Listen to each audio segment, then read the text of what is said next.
Hoje eu vou falar da decisão sábia do Concílio de Jerusalém. Olá, eu sou Heber Jucker.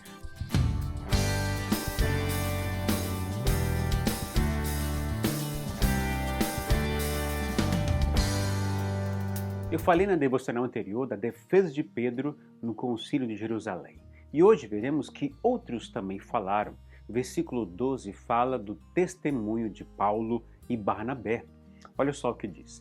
Toda a assembleia ficou em silêncio, enquanto ouvia Barnabé e Paulo falando de todos os sinais e maravilhas que, por meio deles, Deus fizera entre os gentios. Após Pedro defender que a salvação foi dada de graça aos judeus, como aos gentios, por meio da fé em Jesus Cristo, agora Paulo e Barnabé, eles testemunham o que Deus fez entre os gentios, e eles são prova disso, onde os sinais e maravilhas se manifestaram aos gentios. E eu creio que Paulo e Barnabé não deram ali ênfase na pregação da palavra de Deus entre os gentios, pelo fato da igreja de Jerusalém saber que eles ministravam a palavra de Deus em Antioquia. Mas eles testemunharam dos sinais e maravilhas para mostrar que Deus aprovara o ministério deles entre os gentios. E a partir do verso 13, o irmão de Jesus, chamado Tiago, foi o moderador do concílio. Olha o que diz. Quando terminaram de falar, Tiago tomou a palavra e disse: Irmãos, ouçam-me. Tudo indica que Tiago era o líder da igreja de Jerusalém e presidente do concílio, pois ele toma a palavra, conduz o plenário e dá o veredito final.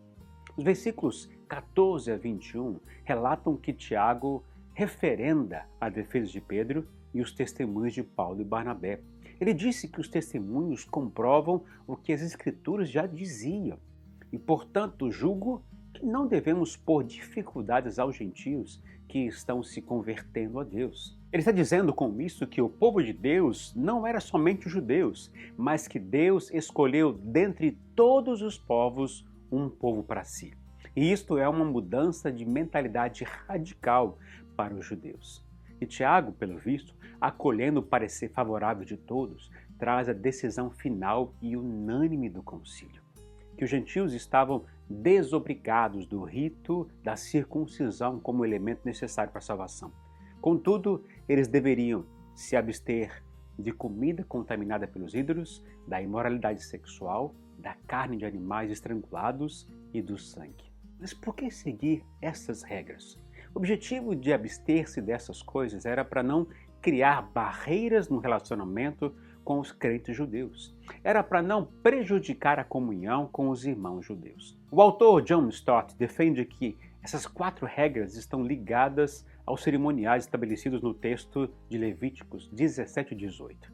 A primeira regra fazia menção a todos os casamentos ilícitos listados em Levíticos 18, especialmente entre os parentes de sangue. E as outras 3 regras se referiam às questões dietéticas que poderiam impedir refeições comunitárias entre judeus e gentios. A abstinência aqui recomendada deve ser entendida não como um dever cristão essencial, mas como uma concessão à consciência dos outros. Portanto, o propósito é encontrar um meio pelo qual os cristãos gentios possam juntar-se aos judeus cristãos sem violar a consciência deles. E este conselho foi aceito por todos e se tornou a decisão final do Concílio de Jerusalém. Ou seja, todos os apóstolos, presbíteros e toda a igreja, eles aprovaram essa decisão. Para deixar claro a decisão, eles escreveram uma carta à igreja de Antioquia. Os versos 22 a 29 descrevem o que a igreja fez depois de tomar a decisão. Veja só. Então os apóstolos e os presbíteros, como toda a igreja, decidiram escolher alguns dentre eles e enviá-los a Antioquia com Paulo e Barnabé.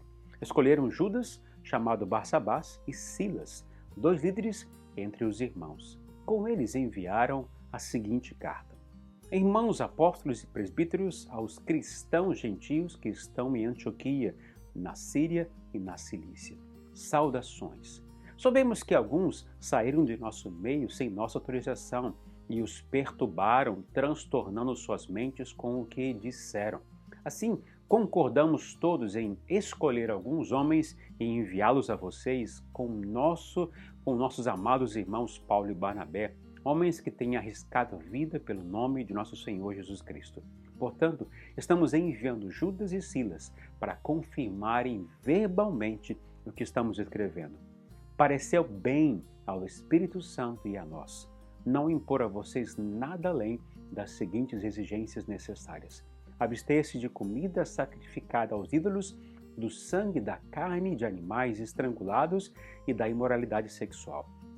Vocês farão bem em evitar essas coisas, que tudo lhes vá bem. Ou seja, essa carta tinha 3 pontos claros, específicos. Olha só, primeiro, eles negaram o envolvimento com as pessoas da circuncisão, que pregaram para eles anteriormente. Segundo, eles estavam enviando homens eleitos oficialmente pela igreja. E terceiro, eles declaram que a decisão foi unânime e deixam claro que essa decisão tem a direção do Espírito Santo. Por isso disseram, pareceu bem ao Espírito Santo e a nós.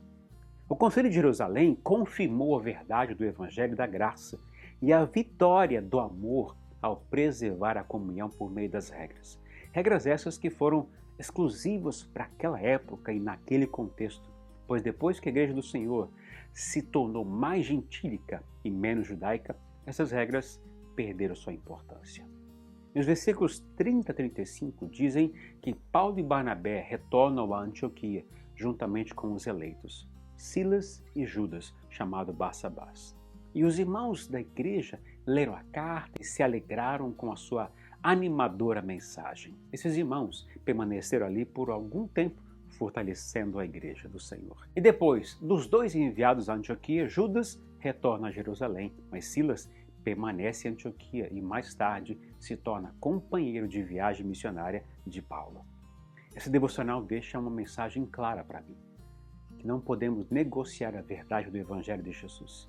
Não podemos negociar a essência, mas devemos respeitar as consciências para não criar barreiras ao Evangelho de Jesus. Na próxima devocional falarei de mais um conflito na igreja antes da viagem de Paulo na sua segunda viagem. Espero você. Um grande abraço, Jesus abençoe seu dia e até a próxima.